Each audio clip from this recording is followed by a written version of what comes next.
Pod, aka People of Detroit. We wanna put people on. You know what I'm saying? We wanna get the world to know more about Detroit.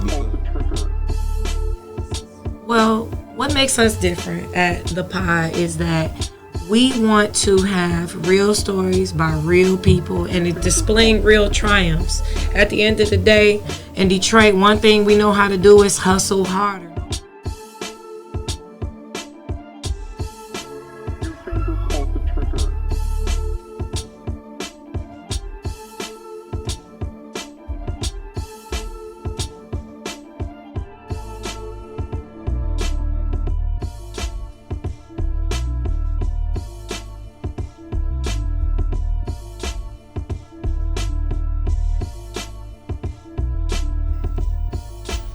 Yo, what up, doe? Y'all already know what it is. It's your boy, Sir LA. And it's me, your girl, Dahlia. And y'all in here rocking with the Pod, aka the people of Detroit.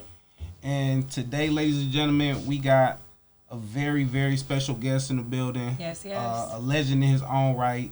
He got a lot of staples in the city. He helps out his community. He even got his acting role on lock. You know what I'm saying? And that is, without no further ado, Deezy. Yes. What's up, K? Yeah. Thank you for having me. For sure. You already know. I'm so happy to be here, man. No, for sure. We appreciate you stopping through and rocking with the pod, you know. No doubt. We got a thing to where every time somebody come on here, I ask what hood made you. So we know that's self-explanatory, but what hood made you, man? Well, I mean, you know, like you said, it's self-explanatory. Everybody know what it is with me. You know what I'm saying? West Side, Joy Road. You know what I mean? That's where I come from. But I also had ties to the Linwood, Dexter area. You know what I'm saying? That's my father's side of the family was from there. So as a child, I spent a lot of time, you know, in my neighborhood that I grew up in. But I also spent a lot of time in the Linwood, Dexter area too. Okay. I done lived somewhere everywhere. I'm one of those people that had a family that moved around a lot. Definitely mostly West Side. Okay. But it's like I done lived somewhere everywhere. School, Crab, Joy Road, Grand. I'll just say I'm from the West Side. I'm Detroit, baby. Yeah. Me and her found out later on that we both lived on Joy and Ashton in different parts of our life. Okay. And we just laughed when we found that shit out. You know what I'm saying? Okay. I know that's right there, exit 9. No the doubt. whole 9. Yeah. That's my whole stomping grounds, man. Even a lot of my family, you know, come from Herman Gardens as well. So okay. So what early on in your life, man, before you started making music and rapping, like what's some things that you wanted to be? Like what's something that you wanted to be other than a rapper coming up? Well, man, I went through so many different phases in my life. You know, I can't say, and it may sound crazy to y'all, but I don't mind saying it only because it's the truth. You know, I spent a lot of time at one point as a young child growing up. I wanted to be a drug dealer. Right. You know what I mean? Back in my days when I was a kid, some of the most successful men that I seen, they were drug dealers. So I wanted to be a drug dealer. But far as my talents and things that I was doing of that nature, I was like, I did another interview, I was telling them that as a kid, a lot of people think that I just started acting. And it's not that I just started acting because I went to a middle school where... Ann Arbor Trail, right? Yeah, I went to Ann Arbor Trail and I took like drama class and stuff there. So when I was younger, I used to do things like plays in school and, put on, certain little things and stuff like that. So the acting thing isn't new to me, but yeah, when I was younger, I either wanted to be a drug dealer or I wanted to be a movie star. You know what I'm saying? You know what? That makes sense though, because what you're saying is true, and it's a testament to a lot of the youth. You know, it's like we are products of our environment. We look at what's around us, and we use that as a catalyst to create different goals. Like, man, you got that car? Yeah. What I got? I ride by stuff by this day. I see the mega estates. Like, I wonder what they did to get that. So it's that same mentality as a kid. It's like you see that, you gonna emulate or desire that. No, because even like, now I look at the game and I say to myself, like sometimes I look at the internet like it's a bad thing, but then a lot of times I look at it and I say it's great, because I do look at things like my children, like especially both of my sons. Yeah. I look at them and now I see that, you know, they can see that success can come from other places because we do have the internet and things like that, you know. So back in my days, we didn't have no internet or none of that. So it was like, it was what was around you. It was what was around you, you know what I'm saying? So when the people who I seen who had the nice cars and the jewelry and, you know what I mean? It wasn't like, I wasn't in the hood seeing, you know, no basketball players or no NFL players or nothing like that. It was like, that was what was there, you know what I mean? For sure. I seen that you went to Northwestern and Henry Ford. Yeah, actually, I went to Cody first. Okay. So much shout out Cody. Right. Yeah. Shout out to Cody. Shout out P-Dot. She from Yeah. Cody. I went to Cody first. I left Cody. I went to Northwestern. I got kicked out of Northwestern. I went to once I got kicked out of Northwestern, I was kicked out of all public schools. So I went to Bishop Borges. Okay. Oh, damn. That's throwback right there. Shout out to Plymouth and Telly. Yeah, I went to Bishop Borges for approximately maybe like about 3 months. Mm-hmm. Got kicked out of there. What, fighting? No, actually at Bishop Borges I got kicked out because you know, a lot of them private school boys, they was gamblers, and I like to I'm a gambler too. I like to gamble, so we were actually in the hallway gambling. And like a teacher came and everybody busted up running, and I happened to leave my books and stuff behind. They found the evidence. So they called me to the office. I went to the office, and when I went to the office, they was like, "It's a wrap." Yeah, because they like you ain't even you been here long. Not say you wasn't there. Yeah, and the fact that we let you in the school after we done heard about you getting kicked out of 2 other schools. For all they know, they think you was the ringleader, probably. I was the ringleader. Yeah. So they got rid of me, and then luckily, my mother's boyfriend at the time, his sister was head of Area C schools. Okay. So my mother and my mother's boyfriend, they went to talk to his sister or whatever, and she gave me an opportunity, you know. So she sent me to Henry Ford. That's how I went to Henry Ford. Nice. Yep. So I went to Henry Ford, and that's when you start first getting your first little glimpse of Darnell Lindsay, aka Blake Icewood. Yeah. Actually, you know what? To be honest with you, Darnell, he was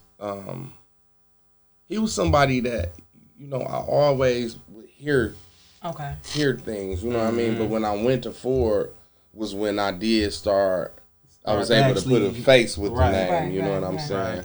Because, you know, even like I said again, back in the days, you know how it is when we all used to mess with the same girls. Oh yeah. You know what I mean? Cause even when I wasn't going to Ford, I had girls. I was talking to girls that was going to Ford and stuff. So I used to always hear. To have dates and places. Yeah, I used to always hear. But and the crazy part is because he didn't even go to Ford. He went to Redford, I believe. You know. Oh, wow. Now when I went to Henry Ford night school though, Blake went to night school. Yeah, he went to night school at the same time that I did, but he didn't actually attend Henry Ford. He was going to Redford.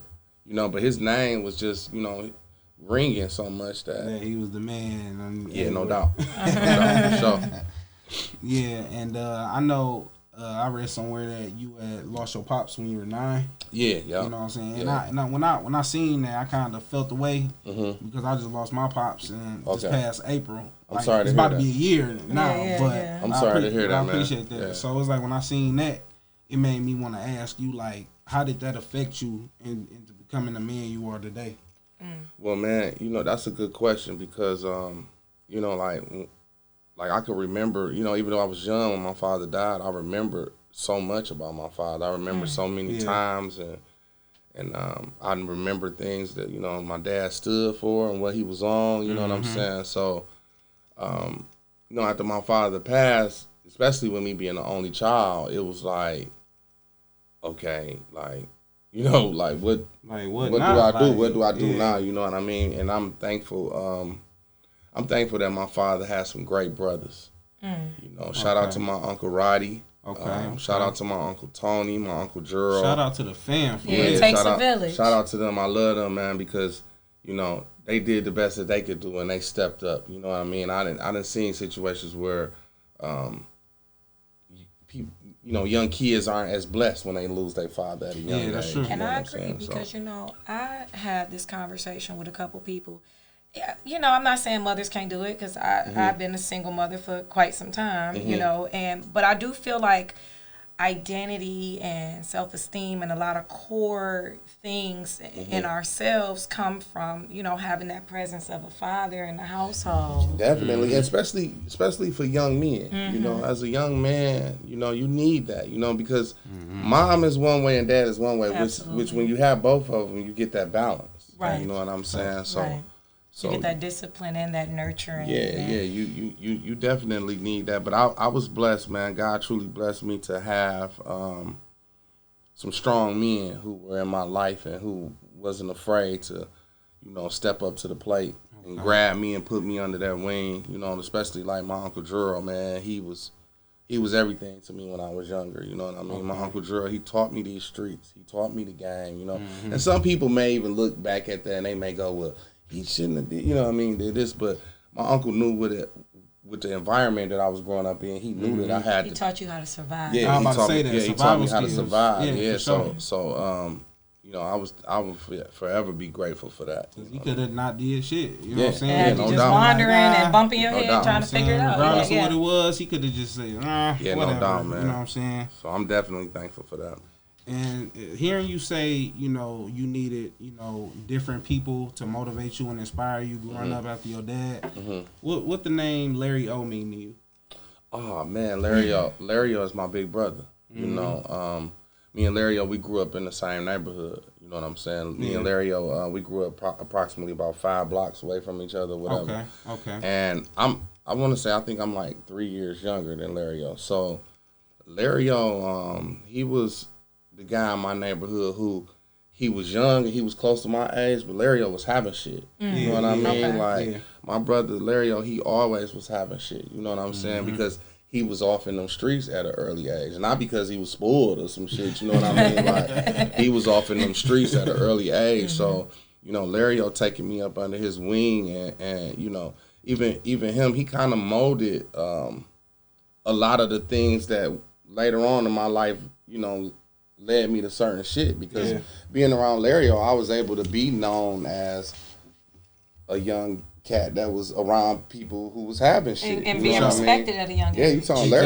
Larry was 15, 16 years old, 2 cars on switches and you know what I mean? Going crazy. Yeah, he you know, even like I can even honestly say like I always had my swagger or whatever, but Larry was the first, my friend, who he was dressing and having that shit, you know what I'm saying? Made you pay attention hell more. Hell yeah. My first time I ever even jumped off the porch, like going to hustle, was because Larry called me and was like, get up, nigga, you finna go get some money. You know what I'm saying? And I'll never forget that day, man. He came and got me, pulled up in front of my crib, on 3s, dropped that motherfucker. I ran out the crib, jumped in the car with him. That nigga took me to Brightmore and shit changed my life for forever. Oh man. I used to live in Brightmore too. Damn, y'all don't name about every name. Look. No doubt. Oh man, that's dope. Like during your years after high school, and you started to dabble in the rap or started to get into it a lot more. Can you think about one of your first experiences in the studio with like, you know, all the street legends that I know you've been around, from Blade, Wine, like, what's your first experience when you was like, I'm in the studio about to, you know what I'm saying? So all right, so first of all, like, when I was younger, my best friend that passed away, Shard, my best friend Shard, and my passed away with G-Rock Pops, right? Yeah. Gotcha. That was my best friend Shard, tatted on my arm, everything. Him and my DJ, which is my brother as well, DJ Mark G. Okay. Mark G and Shard, they were DJs.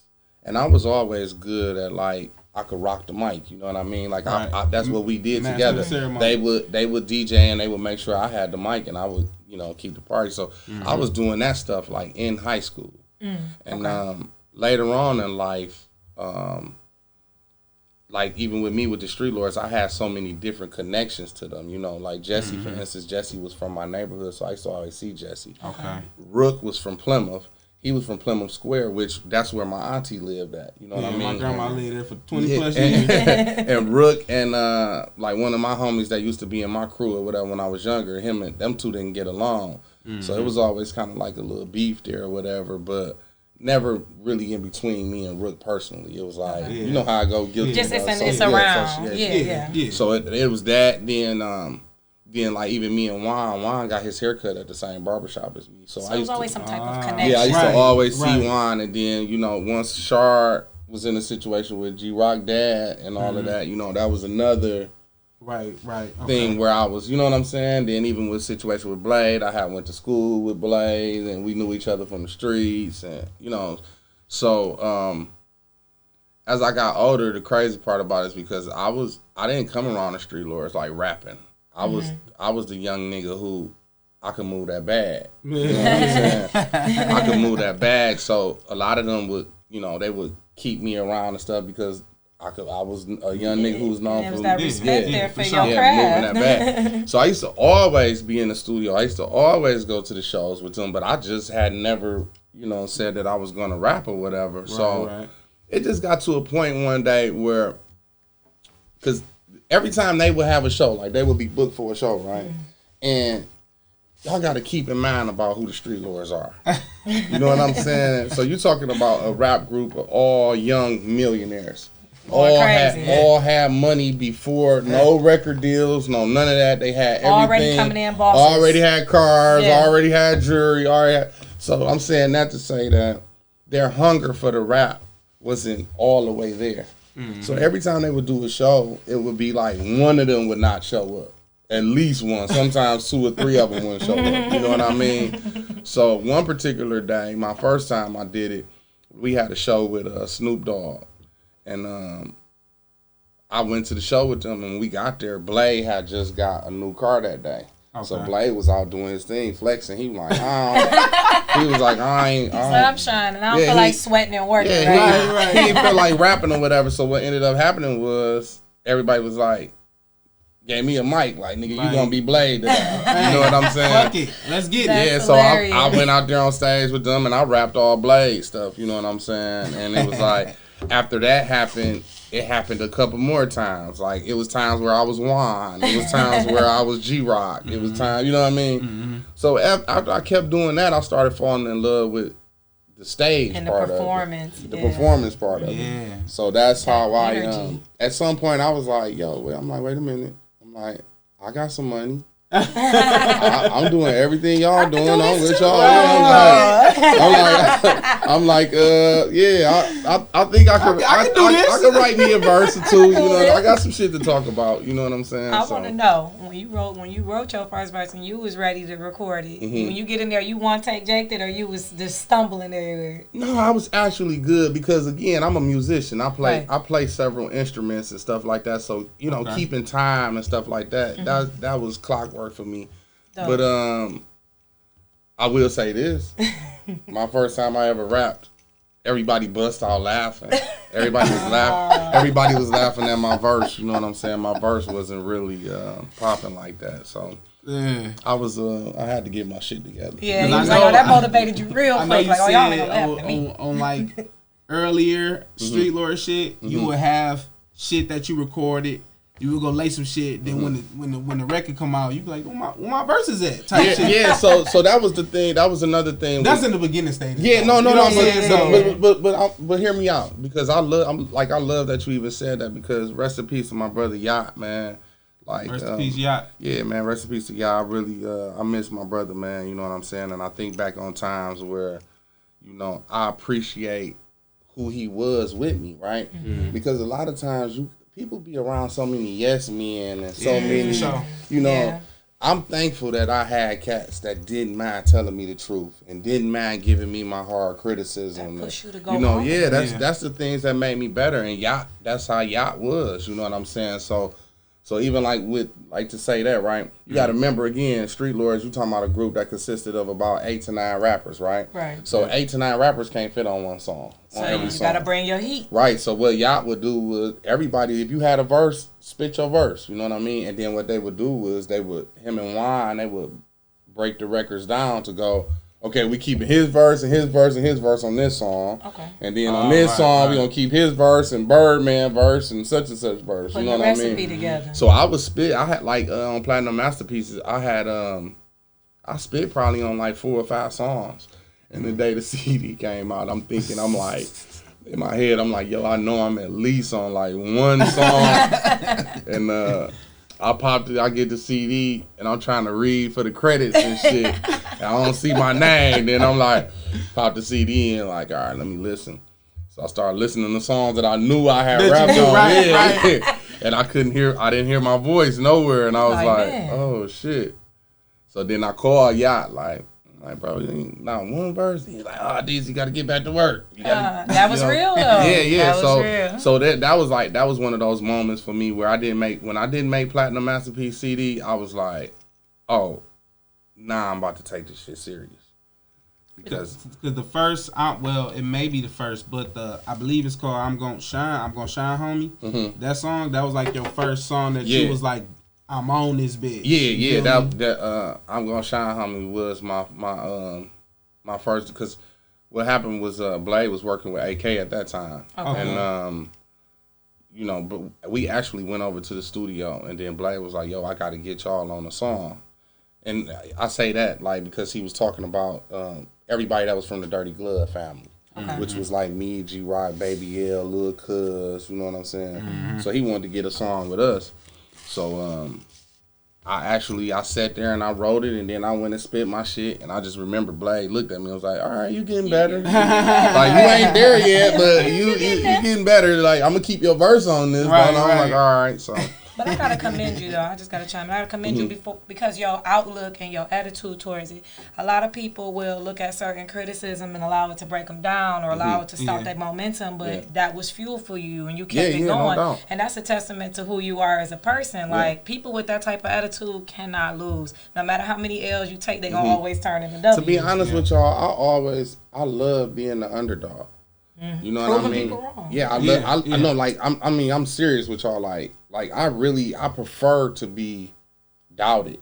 Mm-hmm. Like, because for some reason that's what lights my fire. So when I'm in a situation where everybody is like, "Oh, Deezy's about to kill this or whatever," I'm like, "Yo, come like chill out." You know what I mean? So for me, I prefer to be doubted, man. I really like, oh y'all going against me, y'all. You know what I mean? That's what light my fire. Yeah. Okay. Now, as far as like when I'm Gonna Shine, Homie, when you did that verse, and you slowly start like working on your own stuff, and that's Stuck in My Ways. I know that was your first tape that you. Well, no, wait, because correct me if I'm wrong. Yeah, because I had so much work I had to put in before I got to Stuck in My Ways. Mm-hmm. A lot of work was put in. You know what I mean? So I can't skip over that. Like this what I will tell you. Okay. My first song where people started saying, okay, Deezy's pretty.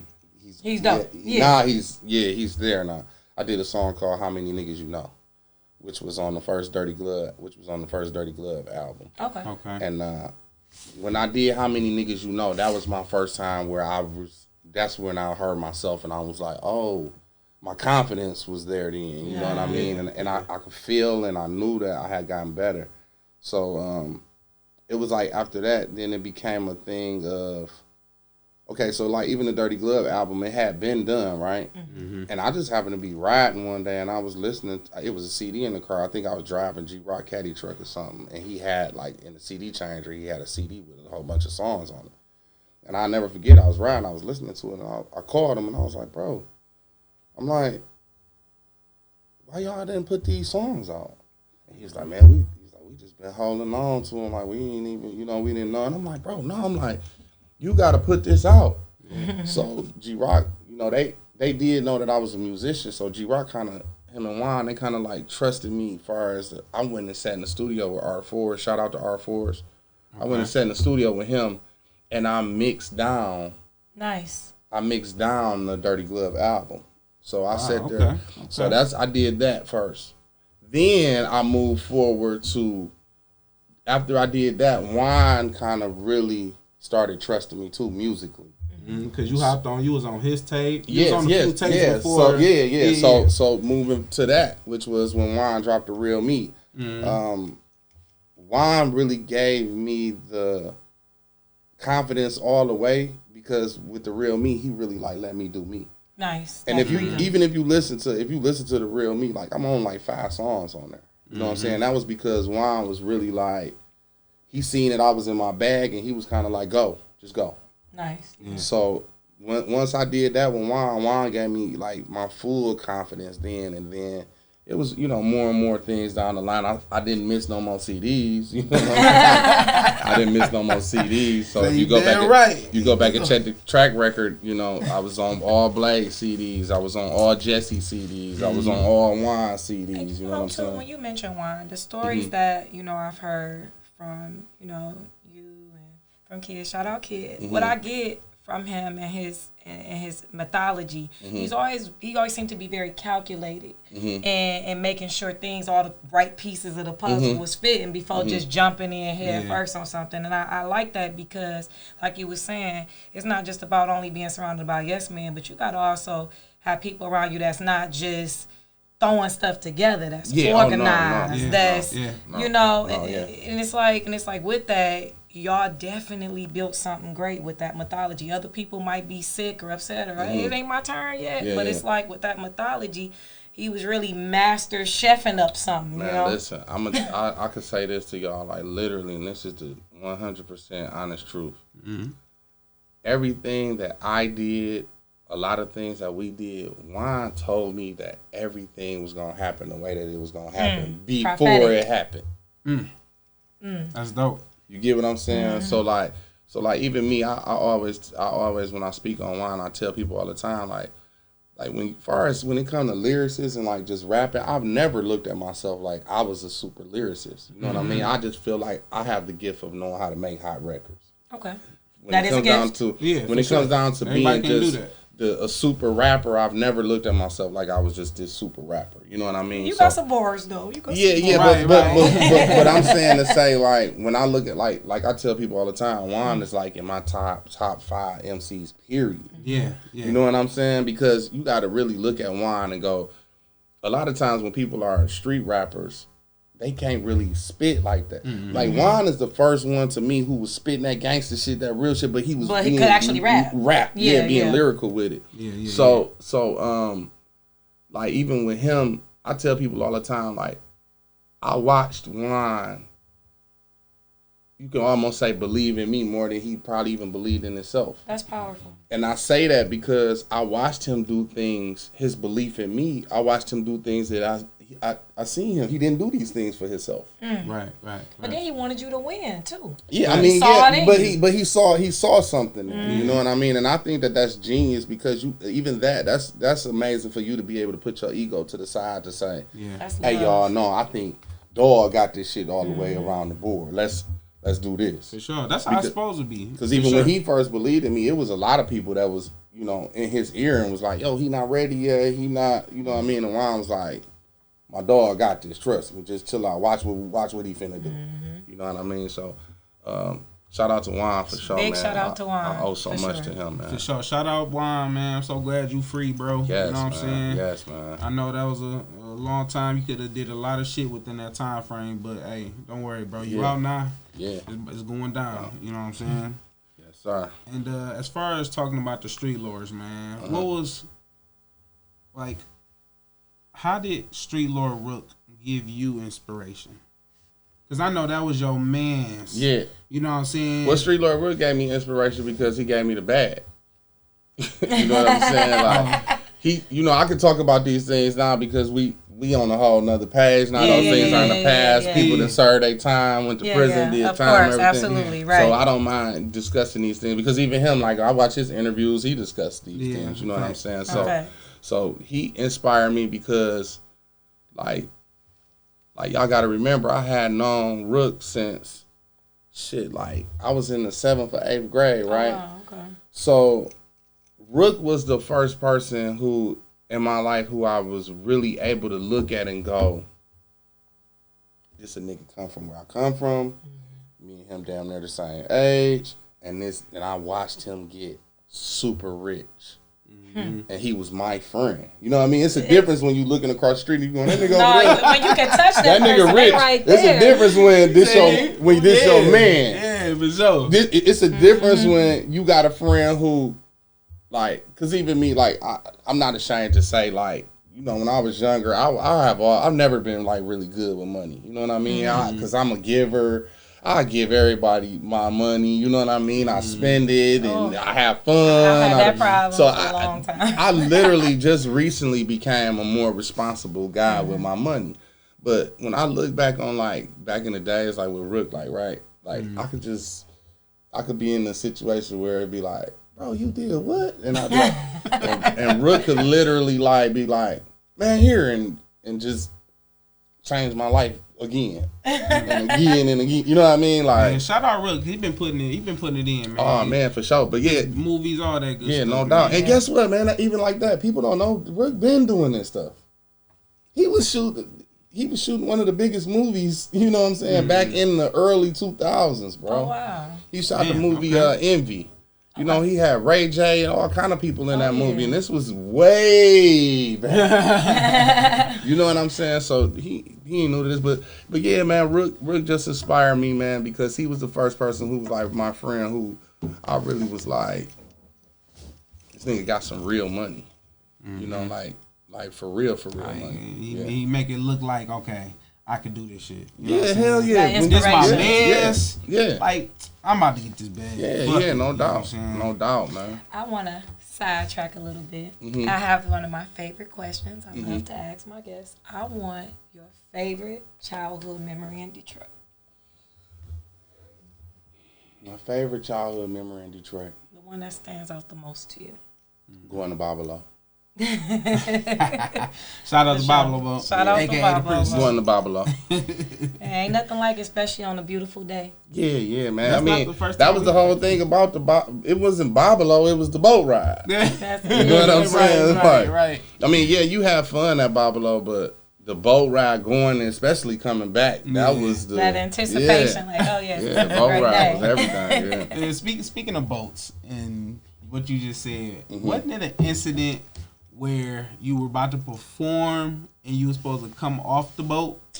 Oh yeah, so all right, so I think you came off at Shane, but you couldn't get off at Shane. Man, listen, hold on, okay, so what happened was I was shooting a video. Right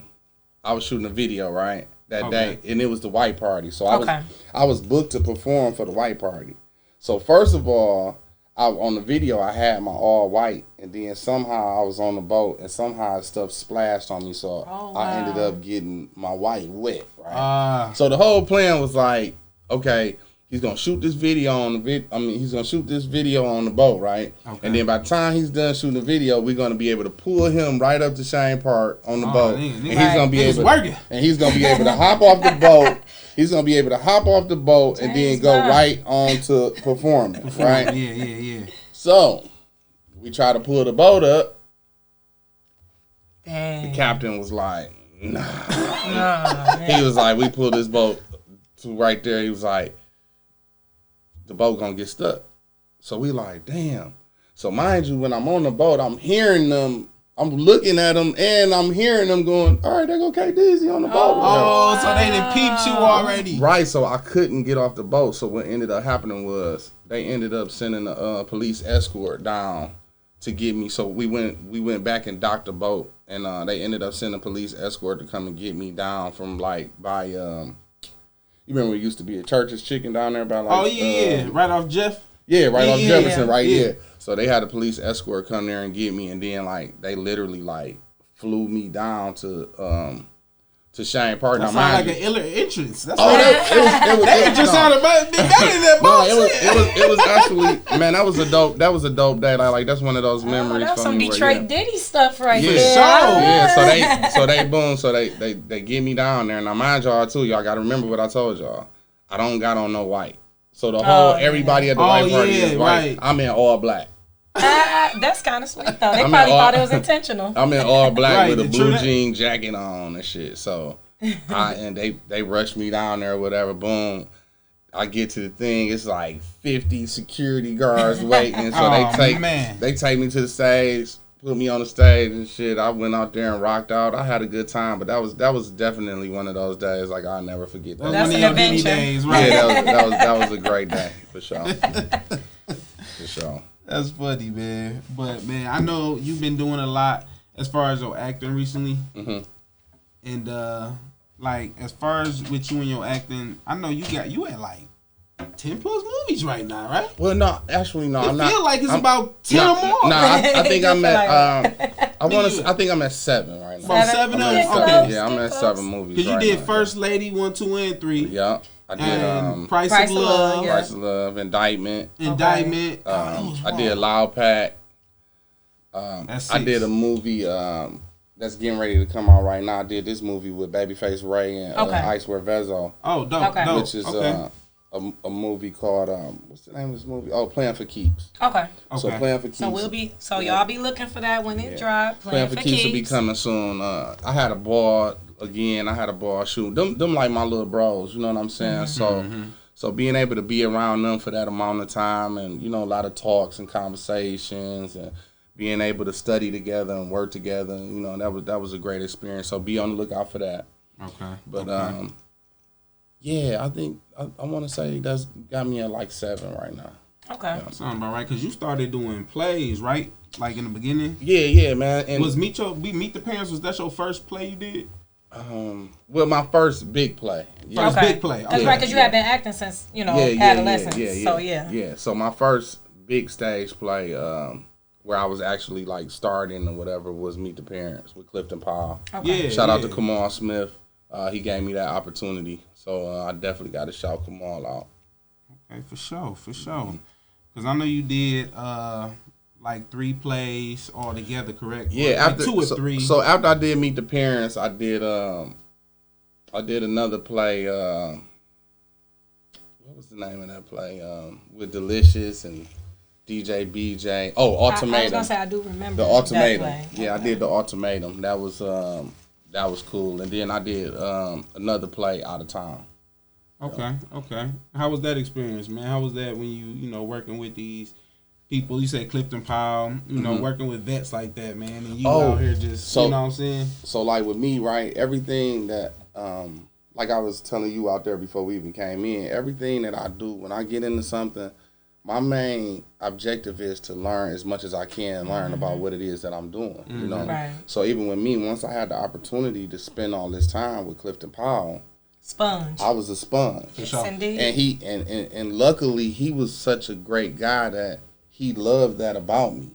So, during that time, me and Clifton, we kind of bonded, and he taught me a lot within, that little short period of time, which was like 2 weeks or whatever. Oh, wow, okay. You know what I'm saying? So he was in the city, and I just spent every day, and I was learning things from him, which are some of the things that I use to this day. I learned these things from Clifton. What I'm saying? So. But then too, when you working and you're hungry and people see that, it's like those blessings just automatically get attracted to you. People gonna want to help you if they see you serious. And you do have some people too though that don't want. Some people will try to step on you. Some people they don't want to give you no game. They don't want to tell you. But the blessings, even if you get 10 haters, the one person that come through and bless you is always more powerful than the hate anyway. So you're right. No doubt. I do want to ask a question because I do want to kind of go back into the music because we briefly touched on it, but we ain't really touch on Stuck in My Way. All right, we gotta touch on the classic. I mean, I know you probably. I hope you don't ever get tired of talking about it. No, not at all. Because that's definitely one of Detroit's legendary albums. Those are the things that made me. So I can never get tired of talking about the things that made me. I mean, and honestly, at this point, if you've never heard the album, you got to either be young or living on another planet, or your parents had you in a devout Christian household where you wasn't allowed to listen to secular music. It's just, it's just for you to be.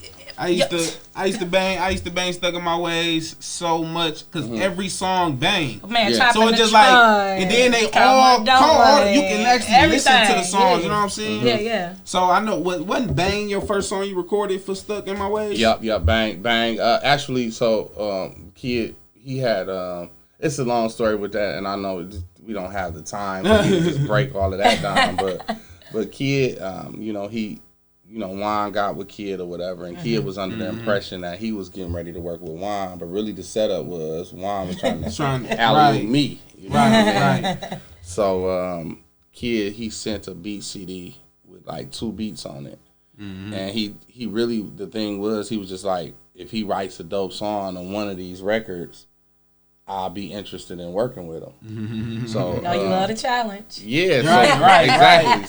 So and then y'all gotta remember, I put Juan on the hunt for kids. Like, right, because he asked you who you want to be around. I didn't know how we was gonna find him. I didn't know exactly where he was at or nothing, but I was like, that's who I want to work with. That's how I know Detroit run through your blood. You pointed out a producer, then end up finding out he from Detroit. Yeah. That's crazy. You know what I'm saying? Like, damn, who is this? Find out who this is. Because that blew my mind because I learned about Kid from BG. You know what I mean? So like that was the thing for me. I wanted to work with him even if he wasn't from Detroit. Right, just his whole vibe. But it just so happened to be that that's crazy within itself, man. Yeah, so he sent the B CD with the 2 beats on it, and I wrote to both of them. So, but when we went over to Kid House, the first song that I recorded was Bang, and then he thought that I had just picked that one beat. But actually, I had wrote to both of them. So my first 2 songs that I recorded with Kid was back to back. I recorded Bang, and I recorded a song called Meet Me on the Floor. Nice, so, right. Yeah, and I swear, I wish I could take y'all back. I would have wanted to be a fly on the wall. Man, sure. after I recorded those 2 songs with Kid, I knew that some magic. I knew that magic was coming. Yeah. I knew that magic was coming. I'll never forget that feeling. I jumped in the car after we recorded the songs. Like Juan, he knew that I was so happy. Juan was like, man, just go ride and listen. You know what I mean? So I jumped in the car, man, and I just drove for hours just listening to those 2 songs. I listened to them songs probably 200 times that night. Oh, wow. And I just knew right then, I was just like... That was the beginning of everything, for sure. I was like, yeah. So, even with me, when y'all bring up, Kid, for example, even Kid, he taught me so much, you know. No, for sure. He taught me so much because... I allowed him to direct me. You know, I knew that he was good at creating albums. You know, I knew that his vision was not to make a hot song. His vision it's a project, was his vision was because I watched what he did with Tone Tone. Facts. You know what I'm saying? I had seen that too. So I watched what he did with BG. Then I watched what he did with Tone Tone. He took a whole New Orleans sound and put Detroit flavor with it. Exactly. So it's creativity. When we interviewed Kid, I told him, man, you down there made the Detroit sound. You know what I'm saying? Because everybody you work with, from you, Tone Tone, you know, all these different, it's just that's who most of our generation, I'm 33, but, you know, so most of our generation grew up on that, and that's what all these rappers in Detroit sound like now. Sound like you, sound like snippets Blade, sound like it's just more guns in the video. But you know what? That was our golden era in a way. But see, I can even tell y'all this, honestly, I feel like when we got with Kid, though, it took our production level up. I could you know, to be honest with y'all, I had worked with a lot of people, and it was something about after I worked with Kid and did those first 2 songs and I watched everything that he did, you know, and it was that was my first time hearing myself, and I was like, oh, I can rock with the big boys now, you know. I know at some point you said the production of it, Kid was the first producer that I ever seen that was really into going in and changing things and you know, let me change this bass line and I'm gonna switch these drums out and put these drums I thought it was finished. Yeah. It's funny you say that because when my pardon me for interrupting. It's funny you say that, but when I was able to sit back and it was about maybe a month and a half, and I watched you and Kid work. Yeah. That's when I first met you. When I first met you, and you work like that. So it's funny you describe Kid that way because you're that way now. Yeah. I mean, but I'm telling you where I get it from. Yes, because the 2 of y'all together, the 2. This man in the studio is mad scientist. I have heard people say that they don't really like working with me because of how technical I am. Oh, you get down to the fine details. Yeah. They would work on a song, mixing it over and over until it's right. I'm very technical, so, and I got that from him, you know what I mean? Because, even back when I recorded Stuck in My Ways, right? a lot of times, so Kid would record me and then he would put a quick mix on Right. every record that I did right there on the spot, so that I would be able to ride and listen to it. Yeah. So for me, I would listen to those records and be like, oh shit, no, it's great. Yeah, it's great. You know what I mean? Come back, he done tweaked this. But wait, there's more. Nah, he taking, man, Kid, I done seen Kid do some shit, man. You know, like Kid the kind of guy, like, he'd call a fucking violinist out at 3 o'clock in the morning if he's working on a record and he feel like that record is that, and he just like, yo, bro, I just think we need to put some real strings on here. You know what I'm saying? You'll be like, bro, those strings sound good, and the Kid would be like, no, I'm calling the violinist right now. You sound just like she got to get up. It's 3 a.m, but she's got to come out here right now. You know what I'm saying? That's hilarious. So yeah, man, you know, working with him, even on top of that, like people, I have heard rumors of people saying that I'm spoiled as an artist. I'm spoiled because of Kid.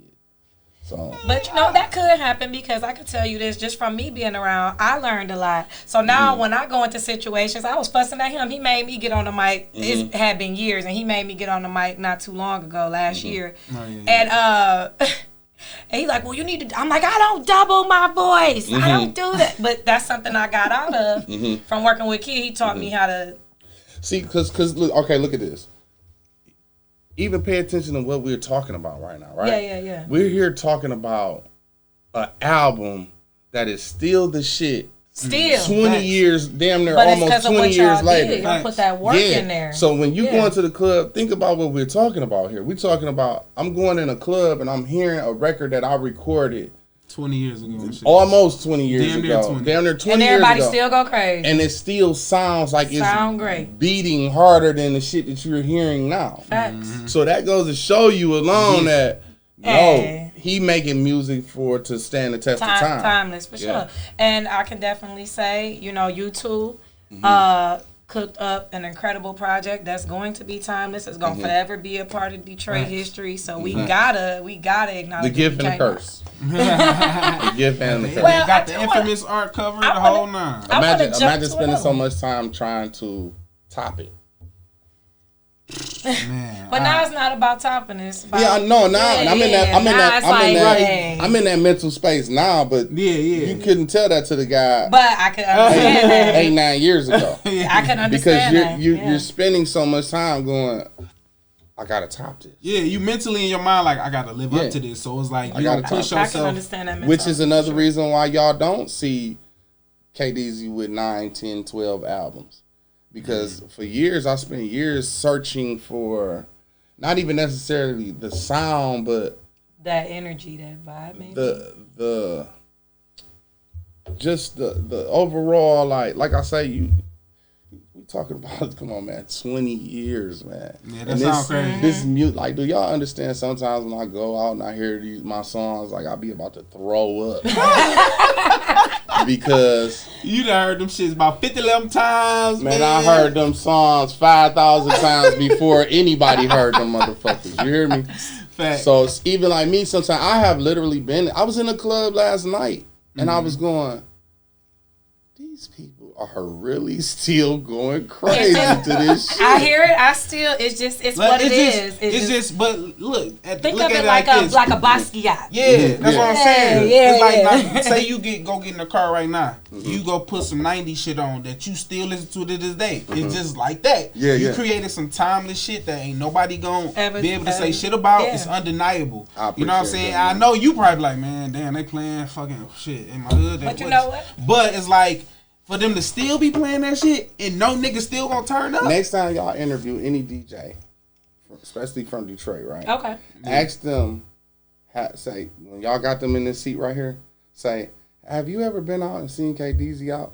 And if they say yeah, ask them if I have not came to them and said, hey, please don't play my music. Like, seriously. They gonna be like, yeah. It had got to a point where the DJs would see me out sometimes and they would be like, is he cool? You know what I mean? You like, no, because niggas gonna see you and think you supposed to hop on the mic and do a show real quick. All of that, but it's not even just that. It's like I say, like, you know, like I'm thankful that people still love and support me and this and that. But you know, when you like, okay, Like, you know what I mean? Well, I'm gonna bring up something else. Because they won't even allow me. I feel like they won't even allow me to make new music because they won't let that go. They just it's just that won't let it energy. go, You know so. what it is. But I'm gonna bring up something else. Mm-hmm. Let's bring up, because this album I believe was the last one you had made before you started recording that other project with Kid. That when I met you, and I believe it was Heavy is the Crown. Yeah, Heavy is the Crown. Yeah. So around that time, because at that time when I first met you, I only knew Stuck in My Ways, Deezy. So when I found out about that album, I said, okay, let me be nosy and look into it. And I remember you had a song with, it was a few joints on there I like for sure. I think it was one that was called Where You At. It was kind of like a hip-hoppy kind of sound. Yeah. I like that. That was real smooth. And to me, it was actually kind of different for you. And I like that. Yeah, so look, a lot of people, well, not a lot of people, a lot of artists, I learned this coming up in the game. I learned that a lot of artists, at some point in their career, you got to make a project that's for you. I can see that, because that like album at was some different. point, I don't care who it is, right?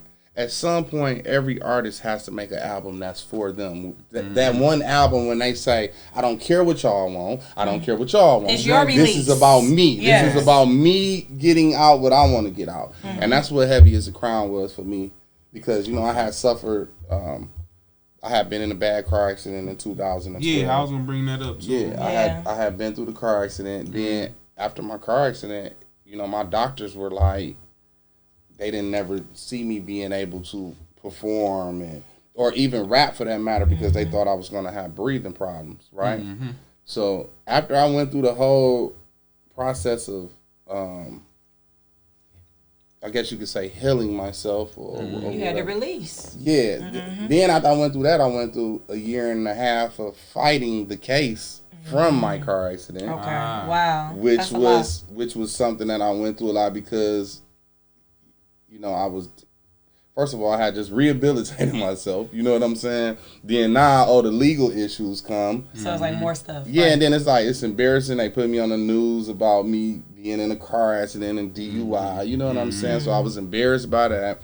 Then I wore a tether for a year straight. Because all while I was fighting my case, I was on the tether. And now you're being played with on your Then freedom. I went to jail after. Oh, wow, damn. You know what I mean? So then when I came home from jail, it was like, I'm doing something for me. Right. So I just started picking beats and shit. And I just was just writing songs. And I was just getting that, that out of me. And if y'all haven't heard that album, definitely check it out. It's dope. They slept on that one. But again, the joint with you and Roy, you got some joints on that album. They slept on that album, but I was never tripping because it wasn't really for them. It was for me. You know what I mean? A lot of songs, a lot of dope tracks on there. Personally, I really like that album. So I want to let you know that when I brought I appreciate that. I'm still waiting on Sicker. I really thought that song was fire. Okay, so even with Sicker, right? I really like that. Even with Sicker and that whole project, right? Yeah. It was just like, I think that me and Kid, we was working on it so hard. Y'all were. And the thing about it was, I think we both was in that place where we were trying to top Stuck in My Ways. And what happened was, at some point, we got mentally burnt out. And it was like we couldn't get the mixes where we wanted them. We couldn't get certain things. And then it was like, I think Kid, he was getting frustrated. I was getting frustrated. So it was kind of like it just, we still have that music. And a lot of people who hear that music, they like, yo, this shit sounds good. Listen, you know what I'm saying? it's crazy. I want you to know. It's crazy. Because I was there for it, and it's crazy. One day we should just all get together and just listen to it. We'll figure it out. But yeah, what I wanted to say to you too was, like, in my eyes, right, I feel like I have two classical albums, right? Because after I did Stuck in My Ways, then the next project that I did a few years later, which was with Il Cartel, which was the Role Model, the Role Model mixtape. The Role Model mixtape, people don't know this, but a lot of those records that were on there, I recorded those records around the same time that I recorded. Nice. Stuck in My Ways. Okay. Nice. So that same energy was there. Yeah. The only thing was, when you listen to the Role Model mixtape, a lot of that shit was produced by Helliver. Okay. So what we wanted to do with Stuck in My Ways was we wanted for it to just be me and Kid Get me? Yeah. So a lot of those songs, I just had those songs because it was like we didn't use them for the album because we wanted to do This me Right. kid. Right. So after that, maybe 4 or 5 years later, we was like, yo, go ahead and let's. So we got with Ill Cartel mixtape. You remember Ill Cartel mixtape? Yes, I remember Ill Cartel. It was one of the biggest mixtape companies back in the days. Had the Scarface would always be on the cover of them. So I was actually the first artist that they actually did a mixtape on. Nice. Just you, and not like a, and not like. It was like really, it was like an album. You know what I'm saying?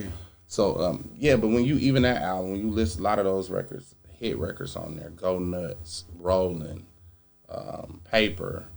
You know what I mean? All of those records were big records as well, and that was my second project.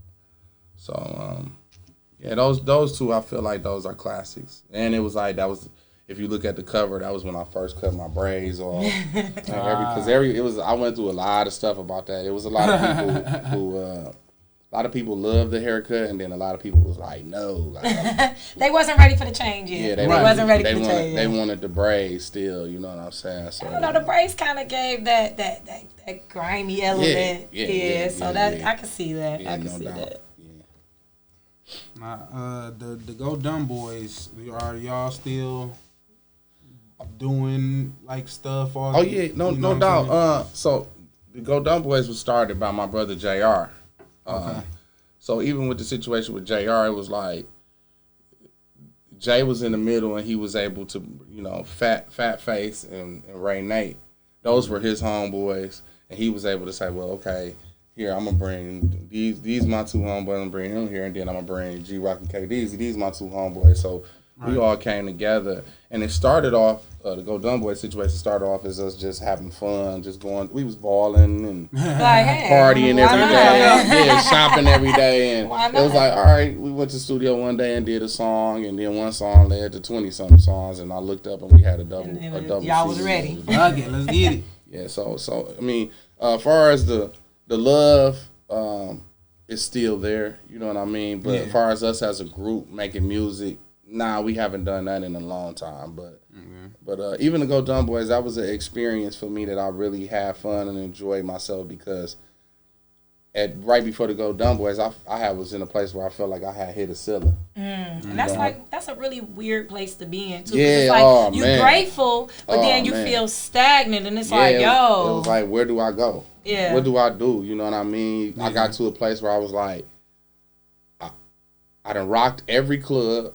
I done sold out everything. I done did this. I done did America twice. Spirit of Detroit Awards. I had did everything. You know what I mean? So it was just like I was like, what do I do? And then it was like, it was fun doing that with my friends. You know what I mean? Because even at the same time, I felt like, okay, now let me go back to being a part of something instead of just me being out here alone by myself. It was like, now I can go back and be a part of something again. It was like kind of like almost a feeling of like doing the street lord shit over again. That's dope. I mean? So that's cool.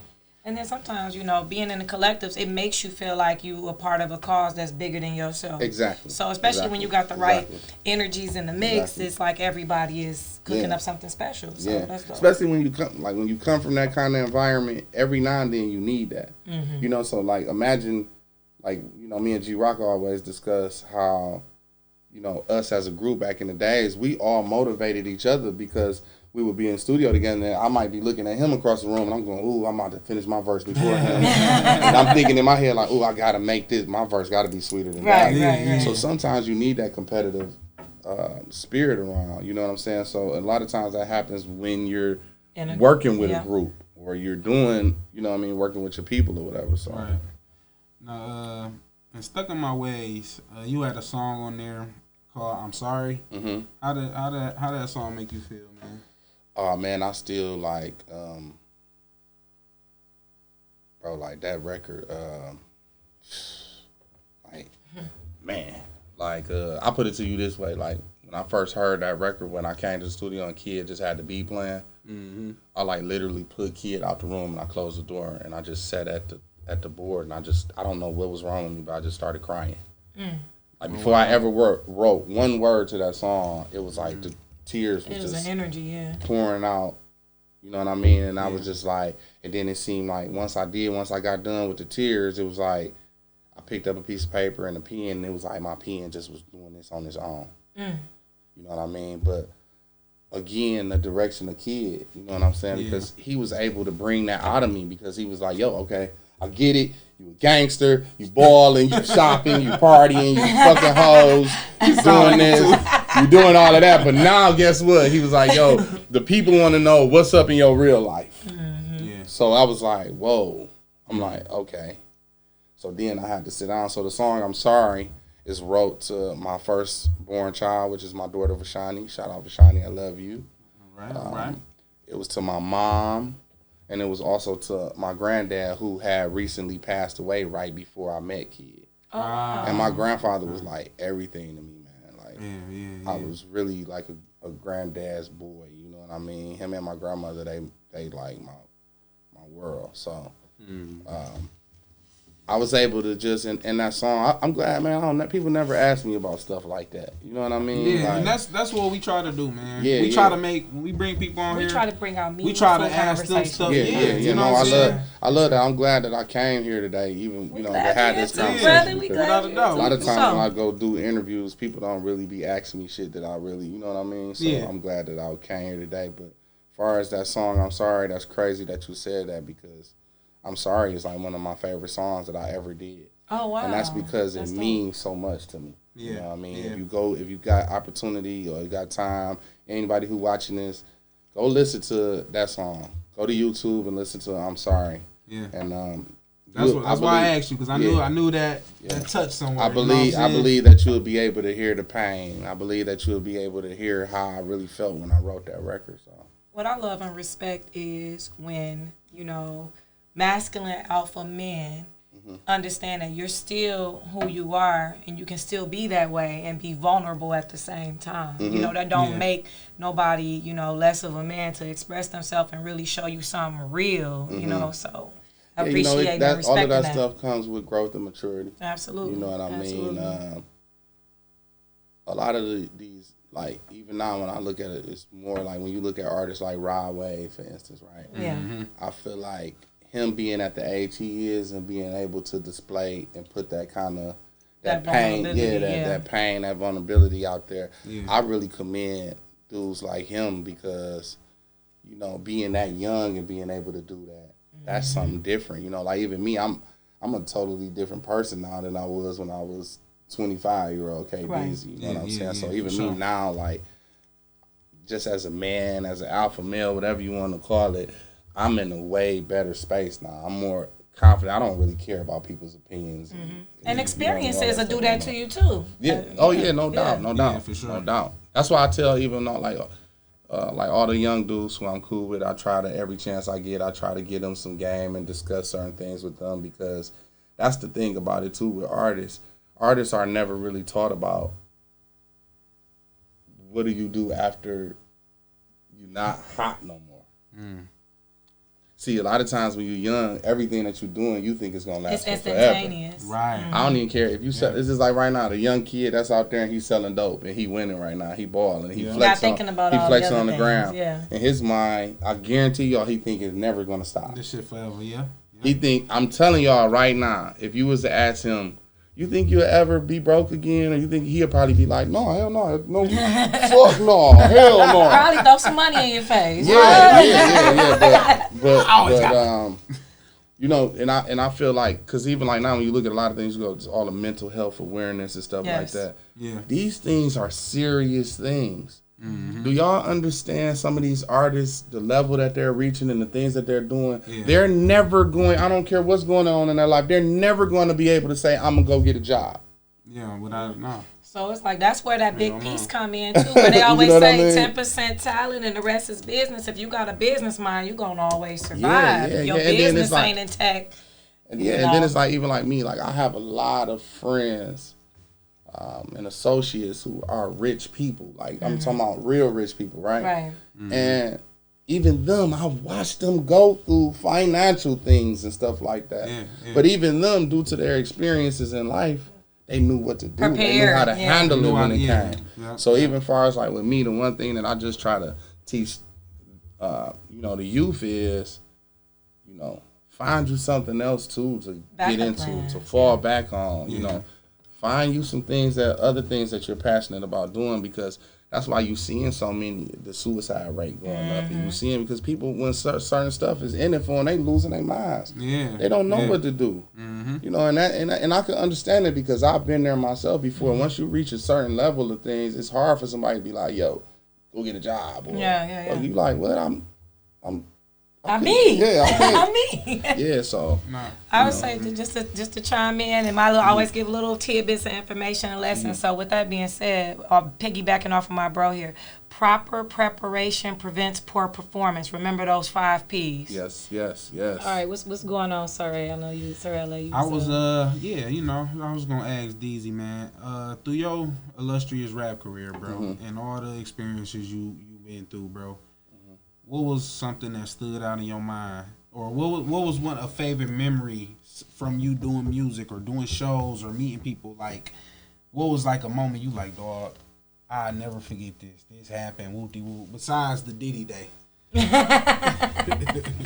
Man, I was just having a discussion with somebody, because again, y'all got to remember back in my era where you have so many memories. Yeah, because I mean, again, I tell people when I've done interviews before, I tell people all the time, like even like what y'all see now, right? They're sharing this.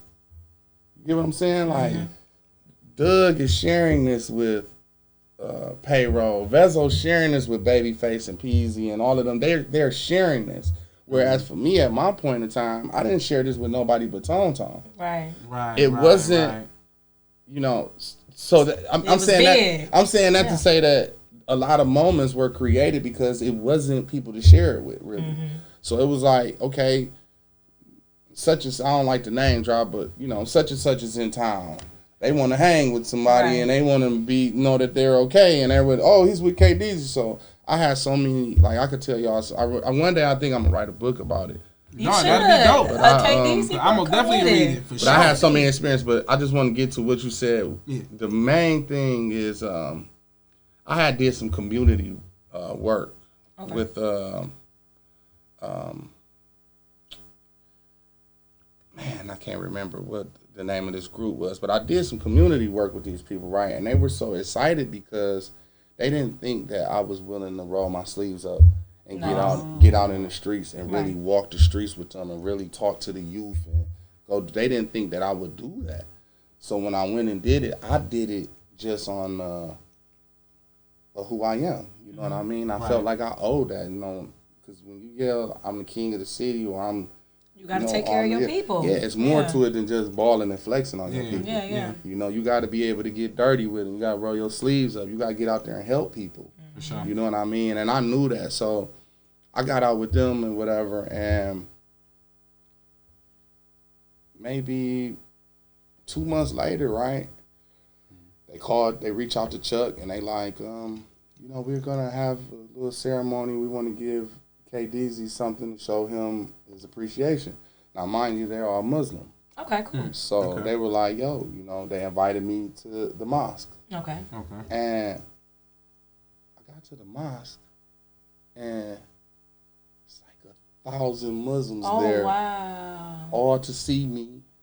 That's dope. They were all giving me gifts, and it was just like, it was something, because when I'm thinking I'm finna go to this thing, and I'm like, maybe it's like 10 or 15 people here, and maybe they finna give me some kind of award or something like that, right? So when I got there and to see 1,000 Muslim men and women, and some of the highest ranking Muslim ministers and speakers, and they were all there because of me, I was like, that's crazy. Yeah. This is crazy. You know what I mean? So it was like, for me to be there, and I was like looking at who I was at the time and everything, it was just like, it was a life-changing experience for me, because I was like, I really seen at that moment, like, I was like, even though I wasn't really feeling like I was, but just being there and seeing how they were treating me, how they loved me, and how they, just greeted me, and just everything, man. It was like, that was an experience that I'll never forget, and I thought that was so big, you know what I mean? Like, cause like you would have had to be there to really see it. You know what I mean? But I could imagine. I felt like that was one of those moments where I really was like, whoa, like, you know. Cause it's like you wouldn't be thinking they sitting up here banging Stuck in My Ways in the car. You know what I'm saying? You see them be like, y'all got your own private little thing. Yeah, music has, Stuck in My Ways specifically, has taken me to so many high places. I've had relationships with the last four mayors. You know, I mean, real relationships to where, you know, we go out eat dinner together. You know what I mean? Here I am, this kid from Joy Road, Exit 9, you know what I mean, who's able to say, oh, I could call the mayor if I want to, or I could tell the mayor, hey, meet me, man, let's eat dinner. You know what I mean? It's not just because your status. The reason why your music carries on the way that it does because it's an energy. You make people feel good when they hear those records. And so with that, people know that, and that also brings heavy influence. Yeah. So with people knowing that, and then like what you were mentioning about, you know, the Muslim and Muslima brothers and sisters opening their arms to you and accepting you and just being super dope, is because people can get a vibe for that. And to see you still be humble and reach out to your community and give back, even with your status and influence, that's what I love. They was inspired by that and wanted to have that love reciprocated to you, show you like, look, we support you too. And it's like I could see politicians and different individuals wanting to link with you because of that. You know, that's real. Because like even recently, like again, I don't like to do the name dropping things, but I had somebody in town who was a very famous person, and they were with me, and they were moving around the city with me, and they was looking at me, and they, you know, we jumped in the car, and they was like, yo, they was like, bro, this is crazy. I never, like, they like, bro, do you understand, like, the love, and, like, this shit is crazy. They're like, everywhere you go, like, you get the love. And I was explaining to them, I was like, man, you know what's the weird part about me is my fame is different. You know, it's not oh my God, there's K-Easy type of thing. You family everywhere you go. And that's what I told them. I'm family, like, everywhere that I go, my fame is more so everybody feels like I'm their cousin. Or I'm their uncle, or I'm their homie, or they bro, or whatever. Yeah. So like every day when I'm out in public and I'm moving around, the love that I get in my city, like even sometimes, you know how you get, you know, people get frustrated. You be like, damn, I want to move somewhere else. It's like that love you got. I go outside when I feel like that, and I just like it be plenty of days where I just be like, bro, I know this ain't real. This love that I like the love that I get in my city, man. It is just like I don't like even me moving somewhere else. I think it's gonna take me a while to really be able to function because for sure you will still be back and forth. I'll still be back and forth, but you'll still be back and forth. But man, I'm telling y'all, I could truly say, and even now I want to look in this camera and tell everybody from my city. This is specifically to people that's from my city, from my state. I want to thank each and every one of y'all because I know that this don't happen. I know that artists come and go, and I just humbly want to thank everybody because the type of love that y'all have given me, I'm talking about, man, people pull their guns out and walk me to the car, and you know, people see me at the grocery store, they want to run and help me put the groceries in the car, and you know what I mean? So, yes, indeed. You know, even with my children, people see my kids out and they call me and text me, yo, man, I see your son over here. You know what I mean? So it's just like, man, to the you know, especially because it was a point in time when people looked at Detroit like we was a city of hate. And that's what we do this for. I mean? This is what this platform is for. Yes. I probably say this every episode, but we bring people on here that's doing something for the community, that's from Detroit, that's about positive energy. You know what I'm saying? Because we don't want people from outside of Detroit looking like, man, they can do shit but fight, shooting, motherfuckers. You know what I'm saying? Because it's more than that. You know what I'm saying? We got so many talented individuals, and then we got a legend here today. And I don't think y'all understand it. Like, Kato is a legend in these streets. I appreciate that, yes, man. And I'm going to give your flowers, bro. I'm going to give your flowers, bro, because it's a lot of, you inspired a lot of people, bro. A lot of people. Musically, just regular life shit. You know what I'm saying? And I've always made it my business too, man, to keep it real. You know, like it ain't a lot of real out here. Simple as that sounds. Me and G Rock, we was riding a couple weeks ago, and G Rock, he was bringing that up to me. He was like, Deezy, he was like, you gotta understand. He was like, a lot of these cats, they afraid. They don't move around like how you move around. He was like, these people connected to you because of how you carry yourself, how you move. Yeah. So I have always, and those were things that I was taught. Like Juan taught me that. Juan always taught me, be a star, but make sure that you're still also a person that, you know what I mean, that your people can say they can relate to. They don't, sometimes when you try to put yourself up here so much that even when you do, if you do be a situation where you come down, that's when people gonna be like, oh, look at this thing. It's a disconnection. Now he wanna come. Oh, you back over here eating chicken wings? Right. You know what I mean? You back coming to this Coney. You back at the Coney with us now. So right. me, I have always, throughout the fame, throughout money, throughout everything, I have always tried to keep that balance there. Because I wanted my people to know that I'm not no better than y'all. I do this for y'all. When I make music, I make the music for them. When I make these movies, we can tell too. This new movie I'm getting ready to drop, Red Flags, right? Yeah, Red Flags. Let's talk about Red Flags. Let's talk about Red Flags, bro. Because you doing a lot of moves with this movie, man. Yeah, no doubt. So I heard this thing on Instagram, right? It's like a audio, one of those audio things where he'd be like, whatever y'all niggas doing, I'm doing the total opposite. You know what I'm talking about? Y'all ever heard that? Okay. So I love that because that's how I am. Like, I want to do the opposite of what everybody doing. If y'all doing gangster movies, I want to do a love story. You know what I mean? If y'all doing love stories, I want to do a comedy movie. You see what I'm saying? Right. So I've always been that person. So even with Red Flags, I was really supposed to shot my movie Road to Joy first. Okay. And due to certain time restraints and being in a position where they're like, yo, you need to cut your story, your script is too much or whatever. Oh, it's too long? Yeah, they was basically saying like I was going to need at least 21 days to shoot Road to Joy. Okay. And I really only had 14 days of filming booked. So they was like, yo, you got to cut the story down. And I was like, no, I love my story. I wasn't going to change my story. Right.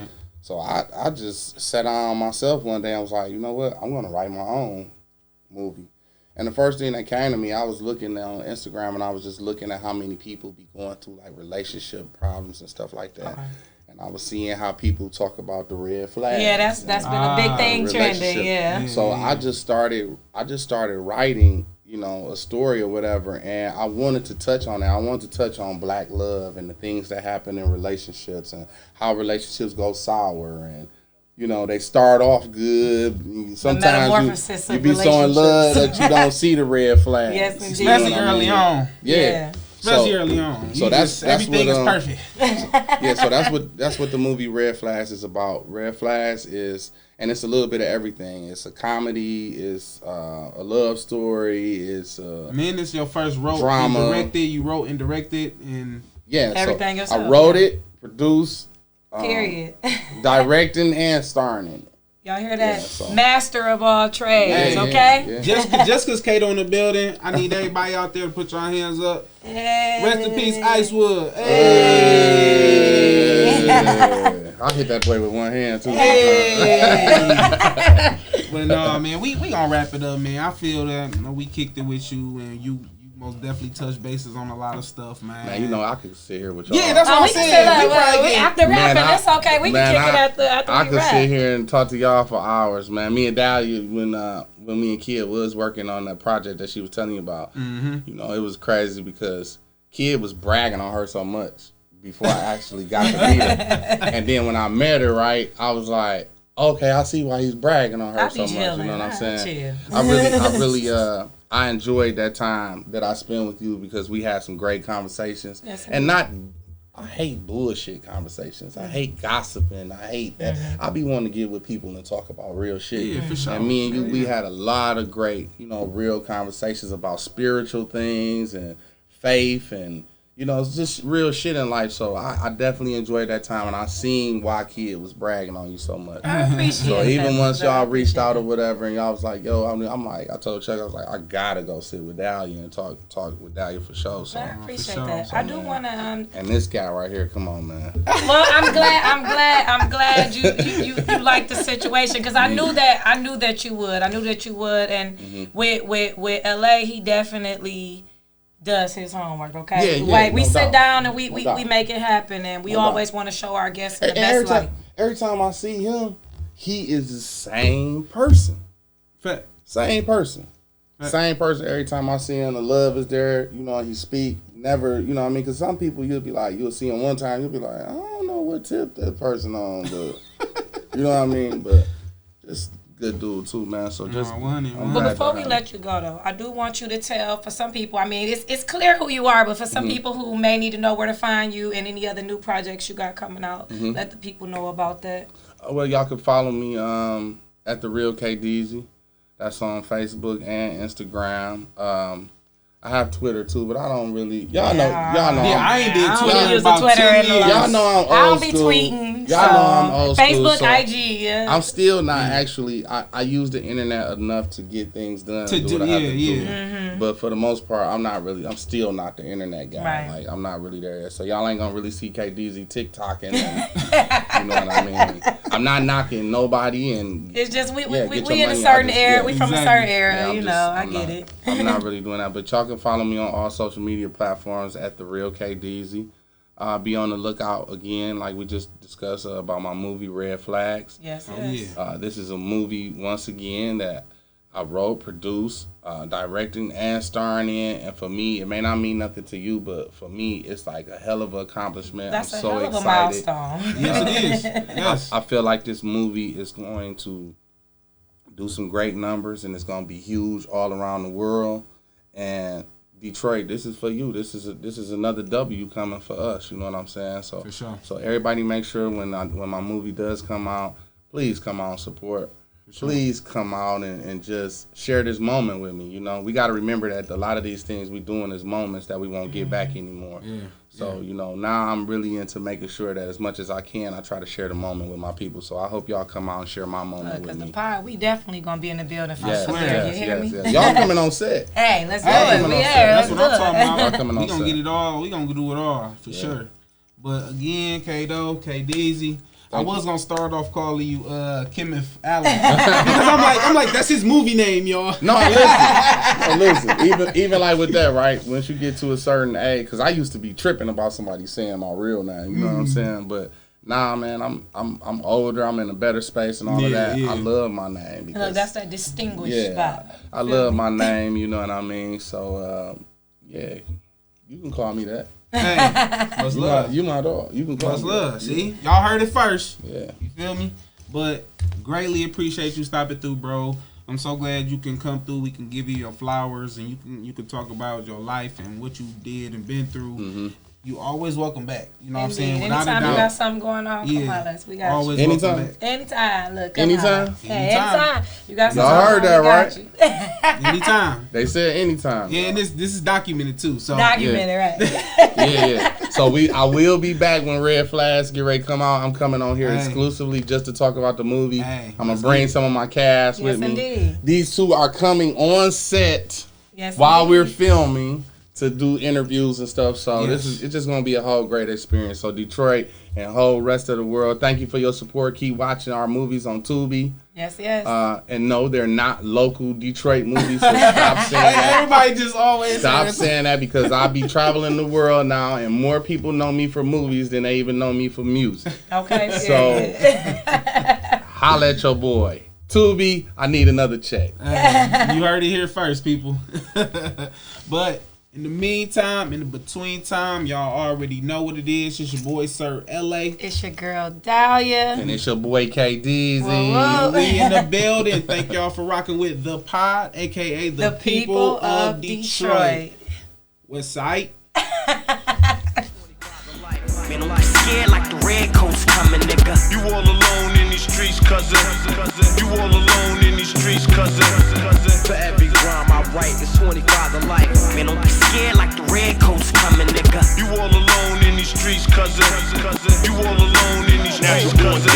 I make my gun as Mallory. Thugs run in the family. Detroit etiquette. Listen, we care for principalities. I'm God body, so I see the technicalities. I break it down to atoms and memorize formality. Poverty stricken, I hustle hard for salary. Shed blood all over the city, street, and alley. I set trip for turf a little different than Cali. I send death to many men like it's a Ku Klux rally. Been in the grind since Lottie Dottie, silks and valleys. When belt buckles was the emblems that we ripped off caddies, dog. Mama was a church girl, daddy was a dope fiend. Went to the army and started shooting up that morphine. Poverty stricken Detroit streets and prison. I'm symbolic, my name reflect the way that I'm living. Sign of the time that's written, plus I'm always sinning. Life is like a Carter's Park with the rims that keep spinning. For every rhyme I write, it's 25 to life. Man, don't be scared like the redcoats coming, nigga. You all alone in these streets, cousin.